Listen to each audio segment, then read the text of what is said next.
Somebody, if you're happy to be in the presence of God, can you wave those hands to Jesus? Can you wave those hands to Him? If you're online, can you begin to magnify the name of Jesus? Can you begin to exalt Him? He's worthy to be praised. Can you say, Father, will bless your name. Father, will bless your name. We give Him all the glory. There is no one like you. Thank you for this privilege. Thank you, Father. Can you begin to appreciate the name of God? Can you begin to worship Him? Can you begin to lift up your voice? Lift up your voice. Lift up your voice and reference Him. His word, the Father will bless your name. We give you praise. Thank you, Jesus. The God of revival will worship you. The head share of this, the mighty man of battles will bless you name. We say thank you, Jesus. We bless you, Lord. Hallelujah. Hallelujah. Alade ogo.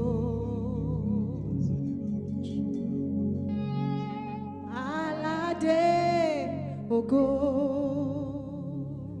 Jesus Alade Ogo Alade Ogo Ogbe Ogo Kari Ogo Oba mi mímọ́ Alade Ogo Mawo Ogbe ogo kari ogo Jesu Alade ogo mawole Alade ogo. Oh, lift up your voice. Alade ogo. Can you call Jesus? Alade ogo will bless you, Father. There is no one be like you, Jesus. We bless your name. Ayana na na ne alade. Alade. Alade ogo. Oh, alade. Alade ogo. Oh,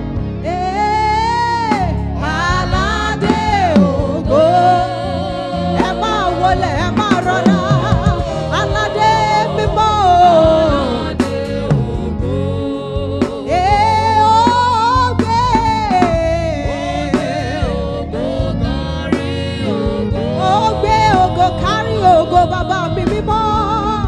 Alade ògo máa wọlé. Kí ló tún ṣe? Ògo kárí ògo. Alade. Alade ògo máa wọlé. Wọ́n lọ́ba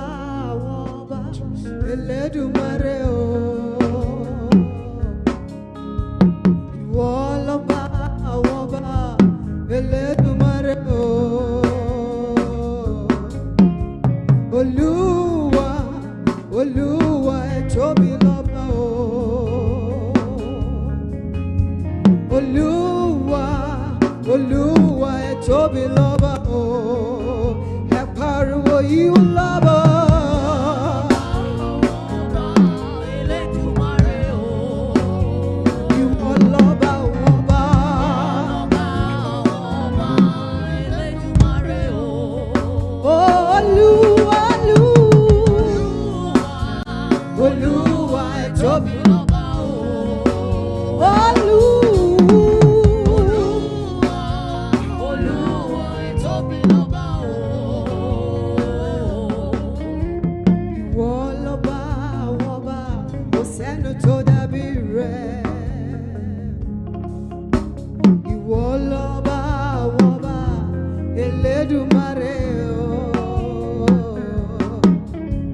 Olúwa, Olúwa ẹ tóbi lọ́ba o. Jésù. Olúwa, Olúwa ẹ tóbi lọ́ba o. Ìwọ.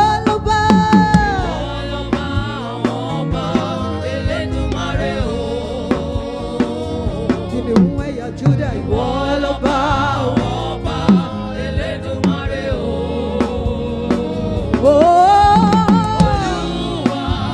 Olúwa ẹ tóbi lọ́ba o. Olúwa ẹ tóbi lọ́ba o. Ìmẹ́lá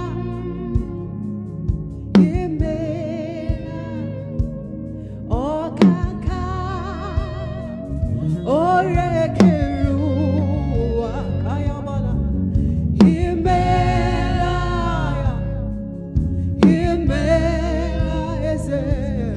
eze mo.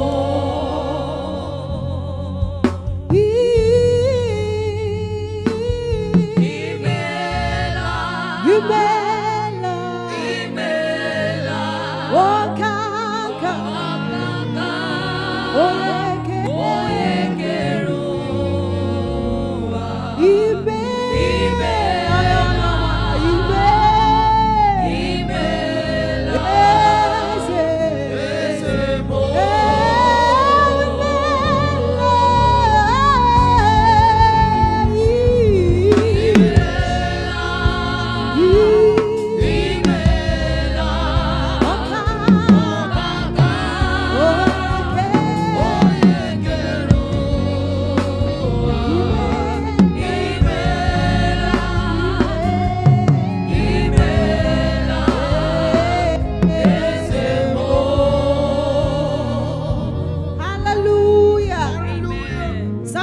Celebrate Jesus, hallelujah.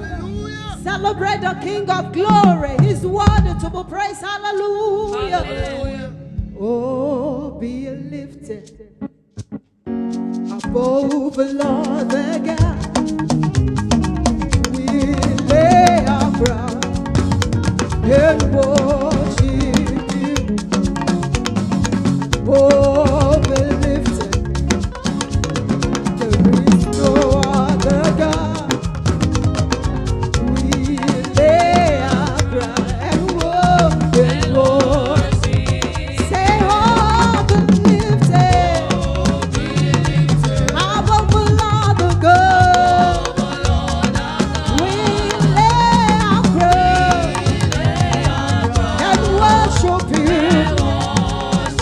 Say, oh, be lifted. There is no other God. Father, we lay our crown. There is no one like you, Jesus. One more time, say, oh, believe it. There is no one like you, Jesus. Father, we lay our crown and worship you. Yeah, the hallowed, yeah, the holy one, Yahweh, the King of Zion, yeah, the hallowed, yeah, the holy one. Everybody say Yahweh, the King of Zion. Say yeah, the hallowed, yeah, the hallowed,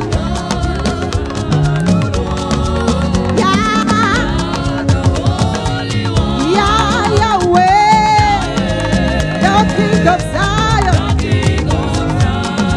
Yeshua, Amashiach, Lion of Judah, Akule Chamber, Yeshua, Amashiach, Lion of Judah,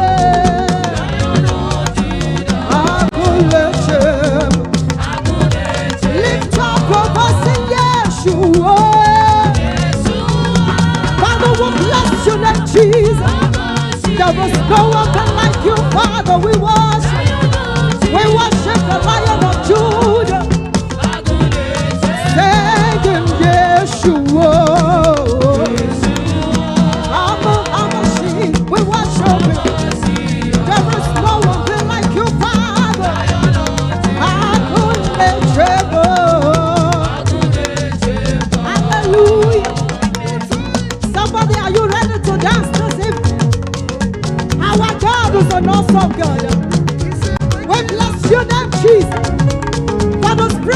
will worship you. We give you all the glory. Yes, to the Lord. Jesus is worthy. Hallelujah. Say, Ọlọ́run tó lágbára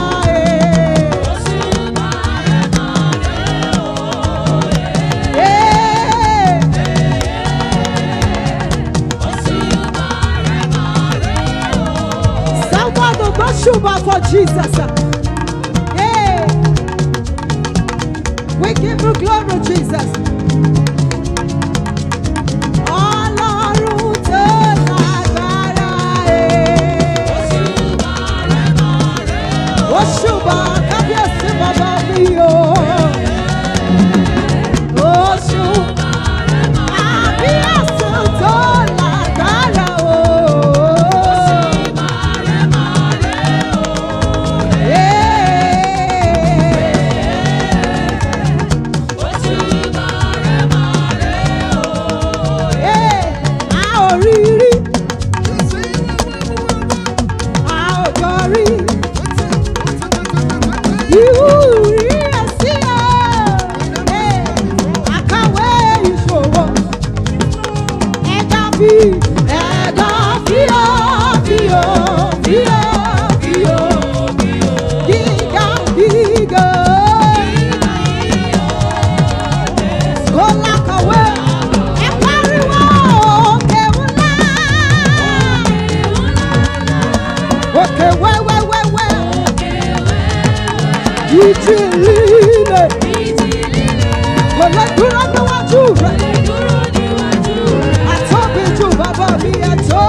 Ọba mi tó fìdí ayé sọ̀rọ̀ o. Olórí ogun tó fìdí ayé sọ̀rọ̀. Ọba àgbẹ̀ mẹ́fà mímọ́ tó fìdí ayé sọ̀rọ̀. Àrùmọ̀ràn òdi ọ̀run bàbá mi o. Gbàgbàgbàgbà. Olórí ogun o. Bàbá mi mímọ́ mímọ́ mímọ́ mímọ́ mímọ́ mímọ́ mímọ́ mímọ́ mímọ́. Ọlọ́run tó wọ̀ ṣọ́ mímọ́. Bàbá tó fi mímọ́ bọ̀rọ̀ bí aṣọ. Olódùmarè kọ gbàgbàgbà. Fẹ́fẹ́fẹ́fẹ́. Olórí ayé bàbá mi o. Ìwọ là wà ń bọ̀. Gbàngbàngbà. Jòròjòrò.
praising you, yet no one stops you.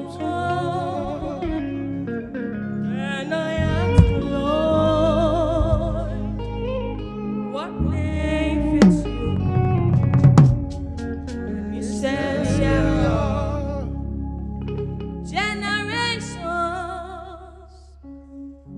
after generations running round, keep praising you, yet no one stops you all. Then I ask the Lord, oh, what name is you? And He said,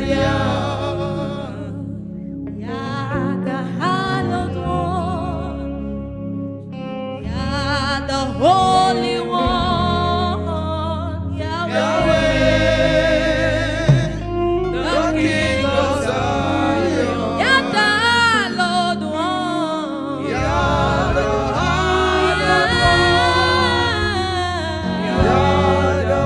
holy one. This is